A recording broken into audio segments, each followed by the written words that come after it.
questions you wanted to interview me about? Пару слов.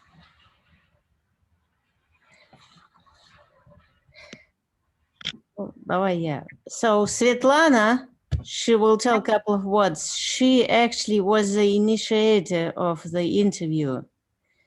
Okay. But we are in one group of spiritual seekers in Russia, and actually currently we are really research for enlightened people and trying to understand how they get enlightened. So probably I will mainly ask you, but she might participate, so she will introduce herself for a couple of words. Давай. Yes, yes. No, I will say it myself, but Tatьяna said what I want to say. I have several questions, and I asked Tatьяna to help me, and she will ask questions to interested me and her. Okay. Okay. How shall I call you, Roshi or ГенПо? What's the right way to? Roshi. Roshi. Okay. So as I said, we are kind of spiritual group, and one of the way we think about ourselves is Gurdjieff path. You probably know who is Gurdjieff, but Zen is something which we are really interested in. So thank you very much that you agreed to talk with us.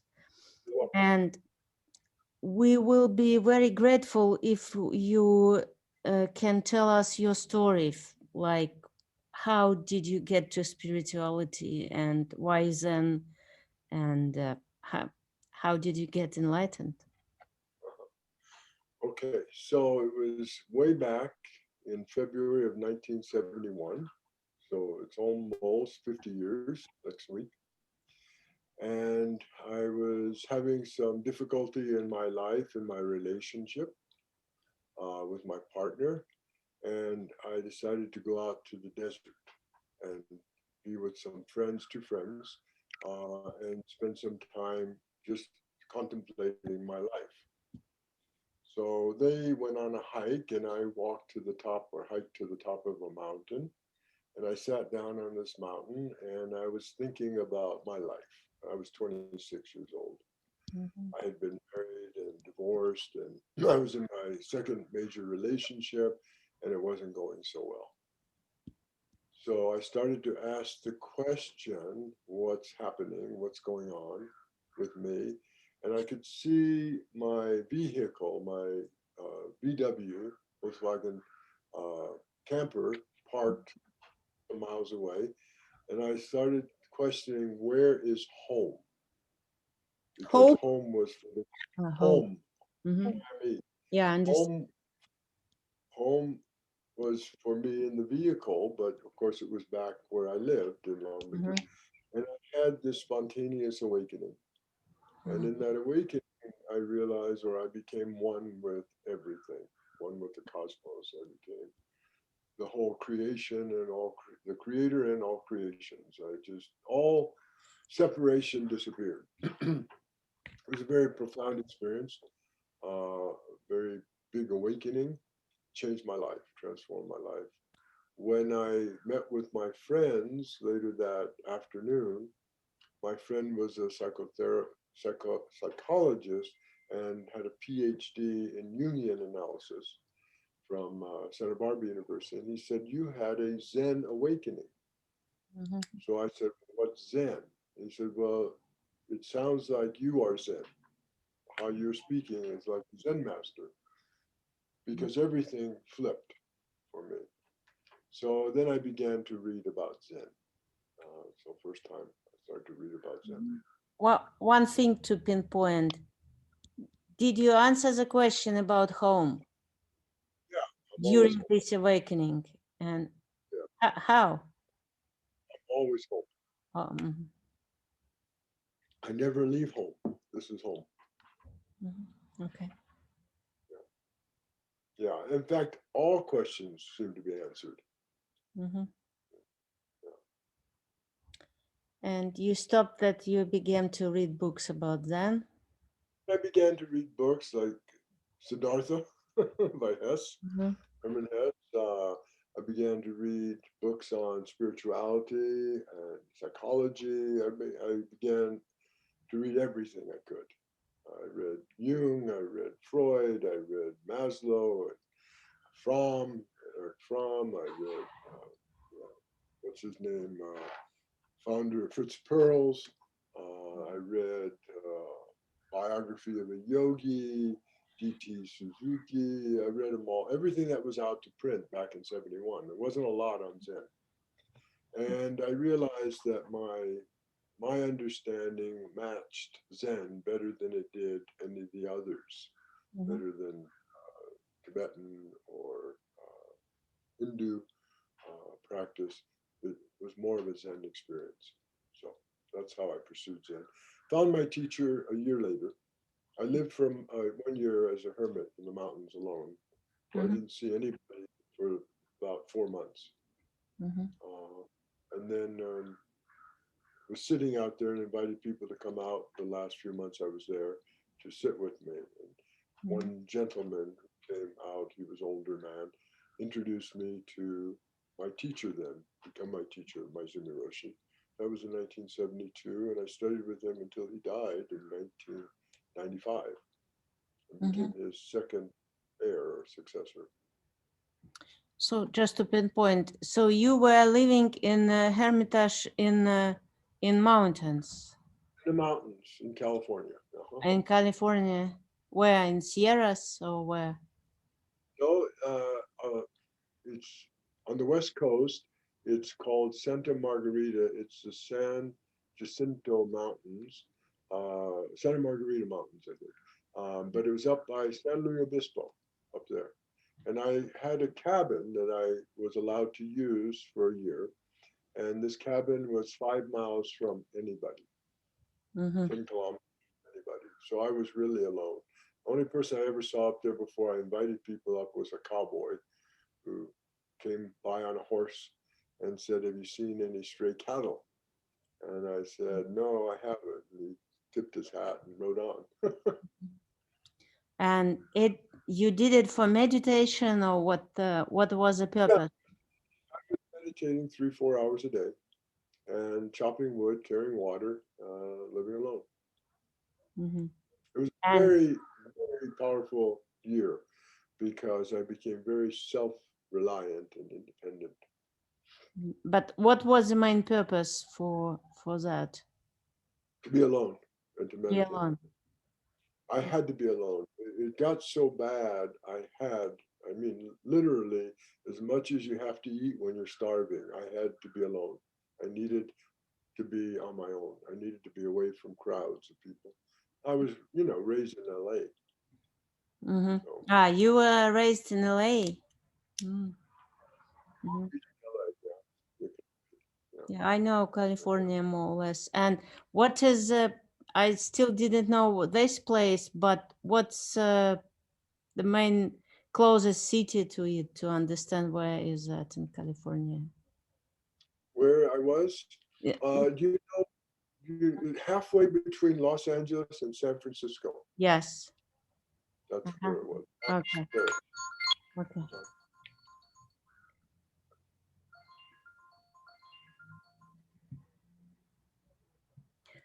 Okay, and finally somebody came to you and introduced you to your teacher during your mountain retreat.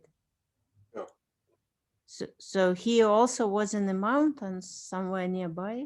He came up to sit with us. I had a group of about 20 people that were coming up once a week to meditate with me, and I taught them how to sit Zen. So you were a teacher already? I was already teaching, but as a novice, I mean, I just shared how to sit, and we sat together. I didn't try to teach. Mostly we read Suzuki Roshi's book, Zen Mind, Beginner's Mind. Mhm. Okay, so you told about your teacher, and his name is Glassman, right? No, no, that's one of my teachers. He was my best friend. My teacher was Maizumi Roshi, Maizumi and Roshi. Glass was top student. And Ah, Glassman and I became best friends. And then he gave me Inca. So that's the confusion. He is a teacher of mine. He's dead now. But he mhm. was really my best friend. We were students together under Maizumi Roshi. So your teacher is Maizumi Roshi, Correct. and he came to mountain, or Suzuki Roshi came to mountain and still. No, neither of them came to the mountain. A student of Maizumi's Mhm. came to the mountain, an older man, and he had me sign up for a retreat with Maizumi Roshi for Okay, that weekend. okay. And what's happened next? Yeah, well, I met Maizumi Roshi and became his disciple in 1972. Like I said, I became his second successor. I completed koan study with him in 1979, became a teacher in 1980. He Mhm. died in 1995. 85? No, 95. He died. 95. Mhm. Mhm. I was with him about 24 years, 23, 24 years. And how did you study, or do you understand Japanese? Did he speak English? So how was that? Spoke a very, very broken but good English. He had an accent, but he spoke English. So communication wasn't difficult. His English was pretty good. I never really learned much Japanese, just a little bit. Skoshi. But we had many, many retreats and daily practice and many 7-day retreats, sometimes every month, one long one and sometimes a short one. Mhm. And how do you get more enlightened during this way? Well, I I clarified things, of course. Going through the koan system, there's 750 koans I went through. So I became clearer, but my original opening was very profound. Mhm. I've had essentially a couple even more profound since then, but not until 1986, and I'd already left the Zen Center in 1984. Mhm. I had a very profound awakening in 86 and another one in 94, another in 2011. Mhm. Okay. And I still don't fully understand. So you get Inca from Glassman, but your teacher was Maizumi. Yeah, my teacher died. So my teacher and I were together just before he died, and he told me that he was going to give Glassman Inca, make him his first, and then he would do me 1 year later. Before he actually even gave Glassman the Inca document, because he was still in Japan, he died.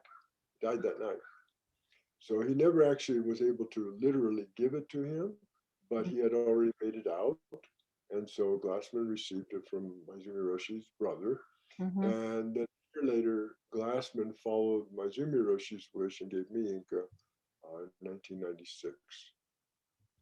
Mhm. But Inca is a kind of Seal of approval, final seal of approval. It's final approval.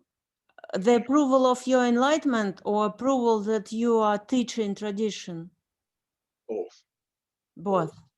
Yeah, both. Maizumi Roshi gave me uh, approval of my enlightenment in 1986, Mm-hmm. 10 years earlier. And I know several models like 10 bulls of Zen or 5 rank Todzan. So did Maizumi use them, or did you use them? So kind of they have stages on enlightenment. I used Tozans 5 ranks a lot. The oxiding pictures a lot, yes. And in your tradition, is enlightenment also is spread as stages, like Yes, there's both. There's the experiences and there's the development. And the development always takes time. That's stages. And the experience is always in the moment, direct. And so you have both. You know, you have your enlightenment, but then it doesn't mean necessarily that you are 5 stages. You may be just first stage, second stage, third stage. So that takes time. My own development, so my first opening was 71, and then I became, because it was an awakening, I became devoted to the lineage and tradition of Maizumi Roshi. And I did that until my, what you call third stage, Great Enlightenment, was 86. And then that became where I was until 1994. And in 94, I had my what we call descent, first beyond enlightenment, first experience beyond enlightenment. That was in 94. And then in 2011, a second descent. by according which model, 5 ranks or 5 ranks, those are. and what's a second descent is a 5th rank, or what's Yes, second descent is 5th rank. That's right.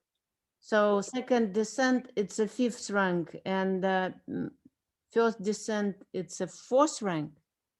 4th rank, that's correct. 4th rank. Yeah. And Those are called advanced achievement and absolute achievement. Yeah. that's a very interesting to us, because we were trying to study ranks, but it's kind of complicated without the tradition. That's And right. I've been speaking with several Zen people like John Tarrant, for example, and he explained me. Yeah, it's been years. Yeah, but can you, it's really interesting if you can explain what's the meaning of like 3rd rank, 4th rank, and 5th rank? What's You know, I can do that for you, but also I've written a lot about this. I don't know if you're familiar with my latest book, Spitting Out the Bones. probably not. You should get a hold of that, a copy of it. Okay. Because I outline the ranks there very clearly. But I can say, so the first rank is, of course, you have an opening, a glimpse of enlightenment. And that's the raising of the first Bodhi mind, the Bodhi mind that seeks the way.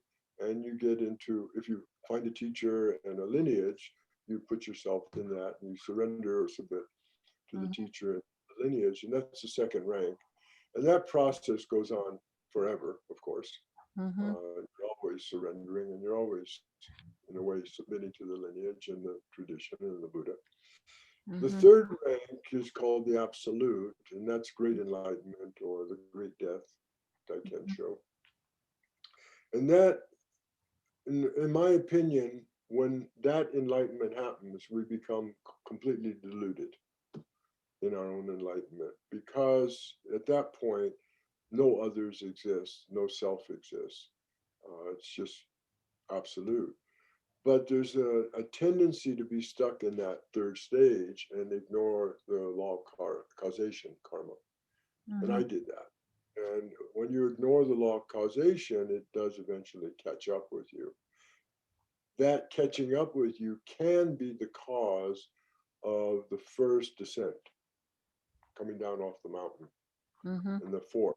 So that fourth one is the first descent or advanced achievement, where you come down off the mountain and you now are much more into the relational and personal rather than the non-relational or the absolute.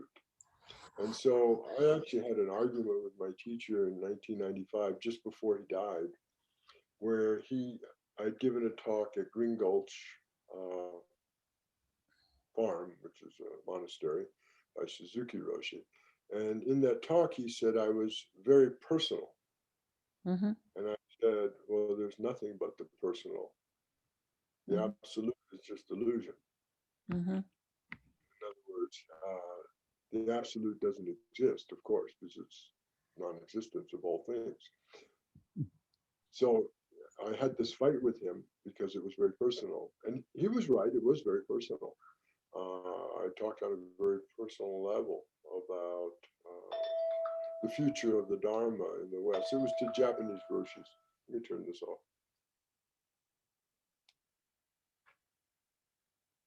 Ты понимаешь? What's that? Да, больше I just часть. asking her, did she follow the talk? Yeah, she said that, yeah, more or less. Mhm. Good. Yeah. So that happened for me in 1994, and I was doing a Tibetan practice. I was in Europe when I was doing it, and actually in France. And the practice was a Dzogchen practice. And through that practice, what happened was I actually descended out of the absolute and back into the relative. So the fourth rank, as you know, is the relative. The third rank is the absolute. And then I thought at that point I had descended the whole mountain, only to find that I was still not descending the whole mountain. I was still 5,000 feet up. Mhm. And then my next descent was in 2011. Mhm. So that's like 15 years later, or 16 years later. Mhm. And that was the full fall back into the muddy water. Mhm. And from that perspective, you can see that every stage of the way is just a deeper and deeper delusion. So we can say it's clear and clear enlightenment, but we can also say that it's a deeper and deeper delusion. As Dogen talks about in the Genjo Koan, it's delusion within delusion, or delusion beyond delusion, that fifth stage. Mhm. You're so completely deluded, you're even beyond delusion. Mhm. And I'm not I know sure that doesn't- delusion is absence of illusion, or how do you, what's the delusion, the meaning of delusion? Or it's a Delusion, special illusion, what's it? it's completely, I don't know, it's completely deluded. Look up the word deluded. I don't know. Okay. Okay. You have to look it up. I Mhm. can ask Siri. What does the word delusion mean? Here it is. An idiosyncratic belief or impression that is firmly maintained despite being contradicted by what is generally accepted as reality or rational argument, typically a symptom of mental disorder. Okay, I understand. So, like, It's the opposite of rational. so you Well, describe, like I am God or I am Buddha can be seen as completely deluded. Mhm. From normal point of view, or normal- from whom? But Not- when That's you right. From are normal, normal, yeah. but when you when are you're in in it, that state, you are in clarity, aren't you? that's right. That's right.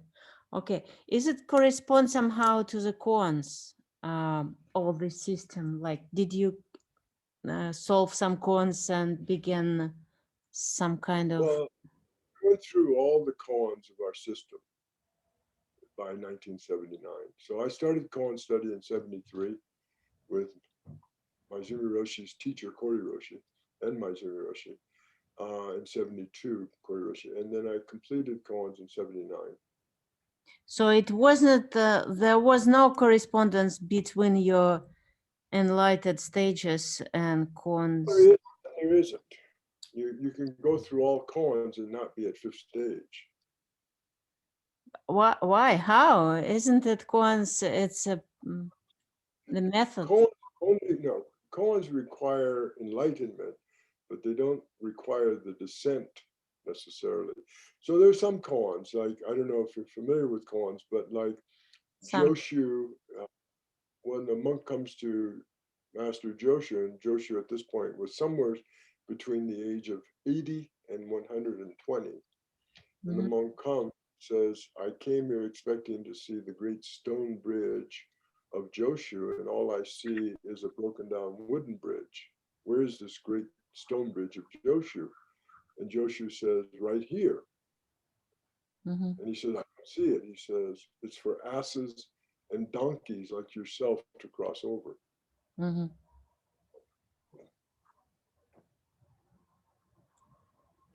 That is a very accomplished state that Joshu's in. That's a fifth rank state. So the koans include fifth rank, but you don't have to be in fifth rank to answer them, because there are state experiences and stage experiences. And a state experience can give you the impression you're there on a stage level, but you may not be. Mhm. It's very easy to delude ourselves into thinking we're either further ahead of where we are or further behind where we are. And what's the difference? Well, the difference between stage is you embody it. In a state, you just know it, you just clear it. It's more the state experience, you have the realization, but you don't yet embody. There's always a gap between embodying and seeing. You see something, you don't live it yet, moment to moment. Mhm. Like you may realize that it's really important to be a compassionate person, a wise and compassionate person. Doesn't mean just knowing that you can live that. Mhm. Knowing is one thing, realizing is one thing, doing and being is another thing. Okay, and it's like 10 bulls of Zen, where it's more described as a stages and way of living, something like That's that. right. Yeah, but you can have the experience of every one of those stages and still not be manifesting those. The same with bulls. You mean you Same. can have an experience of 10 states, 10 bull as a state? I can give you an experience of the 10 states, but I can't make it the 10 stages. Mm-hmm. That takes living and takes time. You're following? Yeah, I follow. I'm not full and like maybe agree, maybe understand, but Let me see if I I'm following. can. Let's say you go up in a helicopter and you fly over the area, okay, and then that's like a state experience. You can see everything, but then you land the helicopter and you walk that forest or that mountain. It's very different. Yeah, Very understand different. the metaphor. States are more, you see it, you can realize it, you can have clarity on it, but you're not living it yet. You know, I've been doing this exactly 50 years, as I said, and I feel like only the last 4 years am I really manifesting it, living it. Before that, I was living some of it, but not all of it.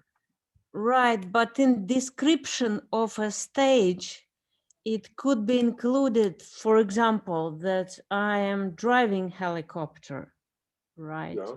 So, for example, this stage should include like driving license of helicopter, and it could not be achieved just by state. Can't be achieved by just state. That's right. So, but you said that any stage could be achieved as a state. No, I So didn't say. I said it can be seen. you said what? You can see. Okay, let me give you an example. Okay. Okay. Mm-hmm. May I speak to the Buddha that's within you right now? So you are. Nobody else here. Okay, so you're the Buddha. Mm-hmm. Okay. Are you fully awake or not fully awake yet? Fully. Fully awake. Okay. Yeah. Okay. Now, when you look at the self, what do you see? Look at what? The self. The self. Yeah. No, for example, I see old man with some white bread with ears and with very nice view. do you also see anyone else? Right now, yes, I see another two selves right in a screen of my computer. So do you see the self that is, how can I say it, within the same body, the same vehicle as you are? Can you see her? Her? Yeah, Whom? her. I don't remember her name.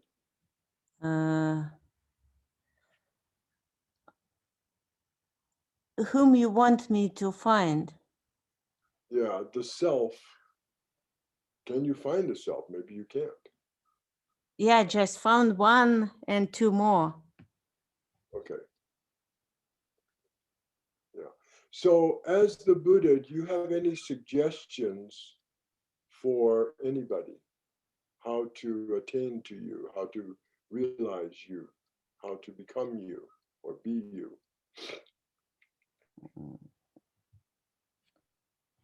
Right now, if someone will ask me for suggestions, maybe I will find some. But while nobody asking, no suggestions. Okay. Can you answer some of her questions that she's asking me right now? Like the ranks and the stages. Whom Is it, questions? Who is her? well, I don't remember her name. She's interviewing me. She's the translator. What's her name? Svetlana? Is that her name?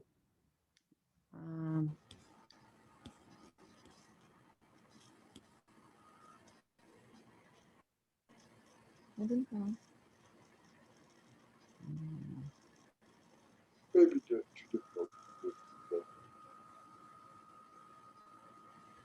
Let's come back to just speaking. Let's come back. So did you have other questions? I hardly hear you. Didn't hear your last question. Yeah, do you have any other questions for me?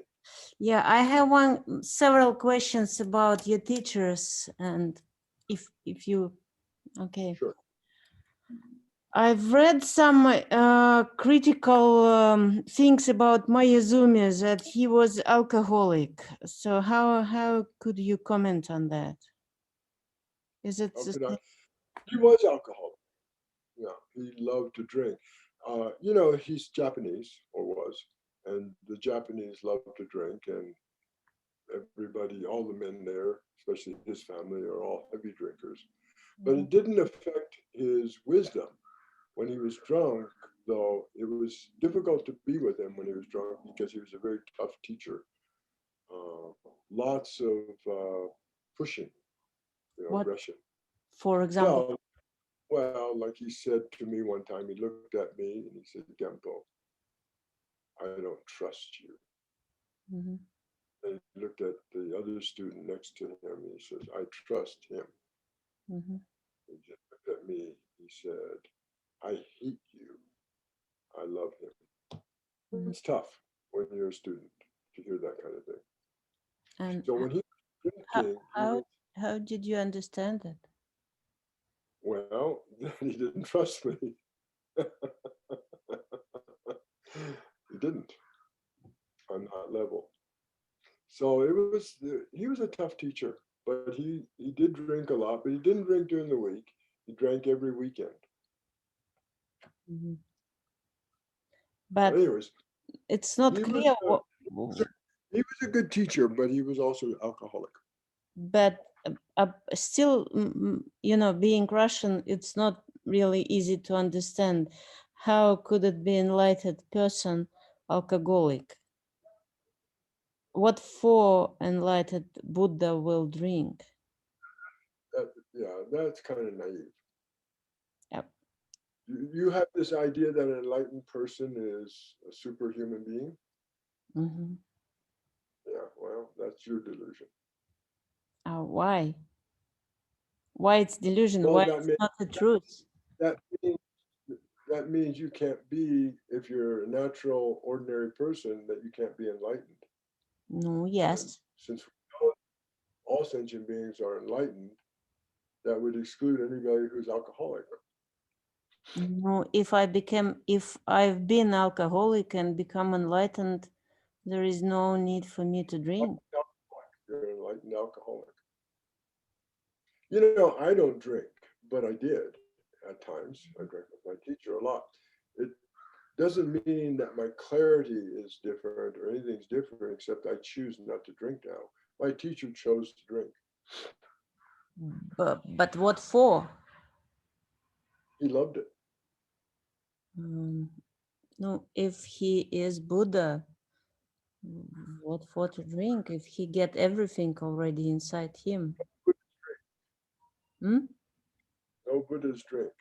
Do you want to let go of your idea, or do you want to prove that you're right? I want to understand. Then I you can can't. let go if I will. Do you ever drink? Yes, of course. Of course. Of course. Is it okay? Sometimes yes, sometimes maybe no. So what would make it always okay for you?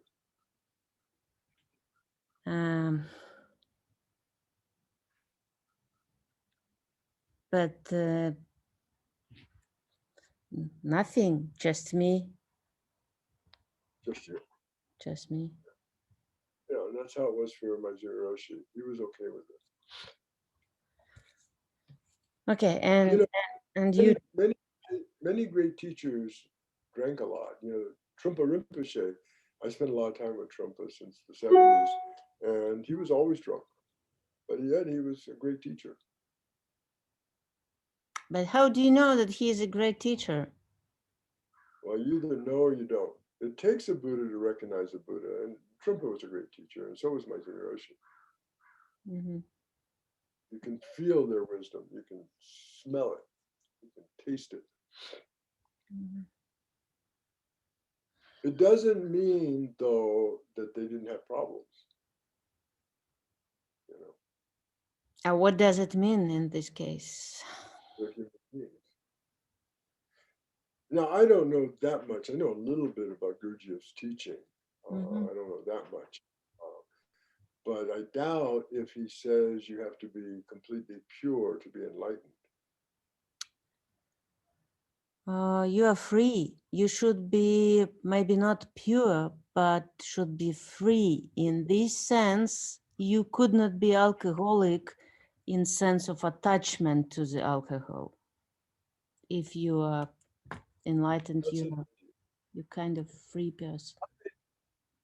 I must say that it troubled all of us studying with Roshi that he was drinking. It was a problem.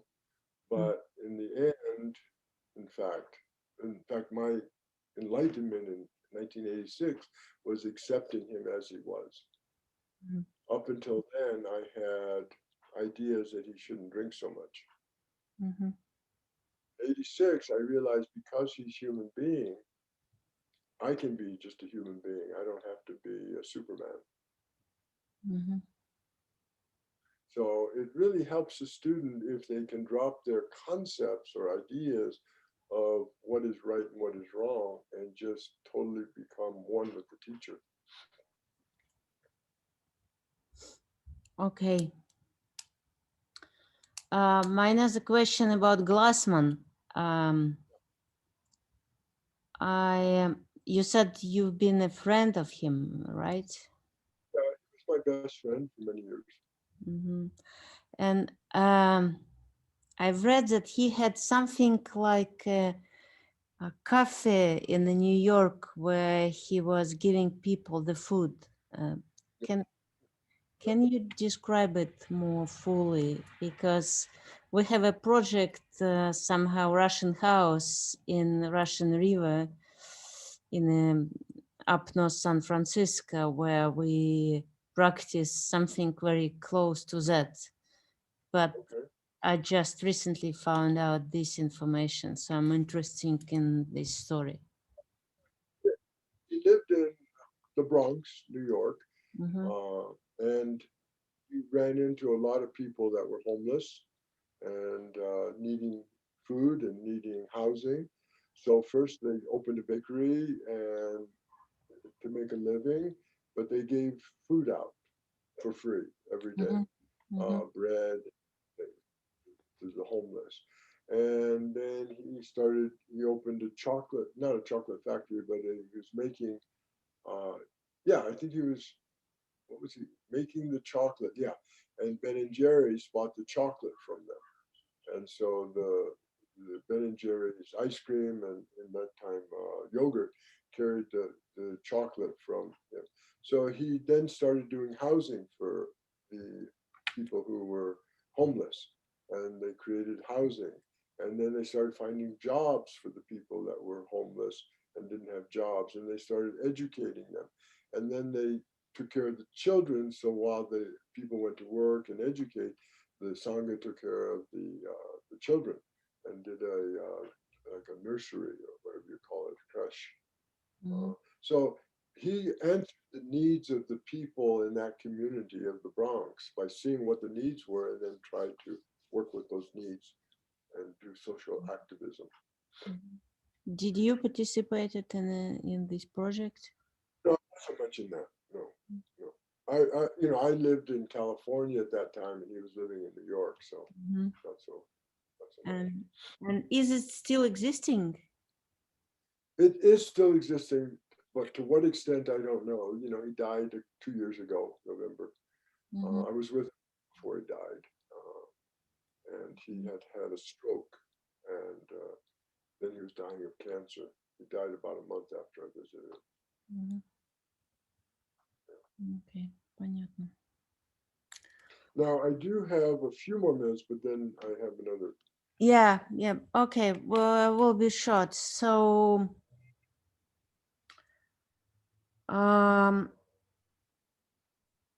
coming back to the criteria of enlightenment, what would you say? What's the major distinction of state of enlightenment which you will agree on? What's the main distinction? Part of it is the wisdom of seeing that I'm responsible for my life. And you can't do like former President Trump and think you're a victim and everybody else is a perpetrator and not take any responsibility. It's complete opposite. You take full responsibility for action and reaction, for cause and effect. And the wisdom that we're all one, we're all connected, and the compassion that we're all one and we're all connected. I think that is the basis for an enlightened life. You're not saying, blaming other people. Did you for your know life. Werner Erhard? Did Yes, I did. Quite you? well. Yeah, because it's kind of his point of view. That, Yeah, I knew him. okay. It's also very Zen. Yeah, yeah. Have you been in his training? Yeah, in '77 I did the S training, and then in 1981 or 80, something like 80, 81, I did the 6-day training. Met Werner a couple of times. Mhm. Yeah. When I met the Karmapa and Kala Rinpoche and the some of the others, Rinpoches, I met Werner also. Mhm. I was in California. Mhm. You ever hear of Joni Mitchell? John Mitchell, maybe, Joni Mitchell, singer? not sure. Who is he? It's a she, Joni. Johnny. Joni Mitchell. Yeah. Mhm. And yeah, 2 more points. We read something about your big mind methodology. So what's the main thing about that? So what's your Yeah. main idea? The main thing is that it's a very direct way of experiencing enlightenment. It's very, very immediate, very direct, because it takes you outside of time and space. So you're not confined to time and space. So it eliminates distance. So rather than trying to become Buddha, I asked to speak to Buddha. Trying to become enlightened or compassion, I asked to speak to the one who's already. So it's a very direct experience, knowing that within us is every state and every stage there. So it becomes a very immediate kind of thing. Mhm. Yeah. Okay, thank you. So that was, you were trying to talk to me in such a way? Yes, exactly. Okay, also Svetlana wanted to ask you, because she was editing your interview with Andrew Cohen.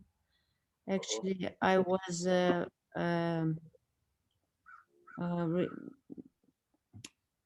publishing this Andrew Cohen Enlightened Next in Russian language for like 5 years maybe. So we decided to take this article again and publish them again on internet, and she was doing that. So Svetlana was trying to ask you, did you, according to this article, it's kind of complicated to get good type of relationship between student, disciple, and the guru or Roshi. So what's you up now about that? What's the best optimal relationship between disciple and Roshi? Andrew. You know, my wife, who you spoke to when we came on, she was a student of Andrew's for about 10 years. She was one of the people in charge of this place in Denmark, in Copenhagen. And she's the one who introduced me to Andrew about 14 years ago, 12 years ago. And but we have very different views. He's very much in the vertical, and I believe that the relationship between teacher and student must be vertical, but also must be horizontal. For me, it has to have all those areas. So as a student, we have to put ourselves under the teacher, but the teacher also has to be able to listen to the student and put oneself under the student too, in far as listening and hearing. And then it also becomes a horizontal relationship. There must be intimacy and closeness between teacher and student. So to me, it's all 4 points: the vertical, high, low, and its opposite, and the horizontal. So Andrew's pretty much just strictly vertical. Yeah, I know Andrew too. Yeah. Okay. And maybe just one last question. Can you recommend us anything, anybody else to talk to about enlightenment? Maybe Zen, maybe somewhere other traditions.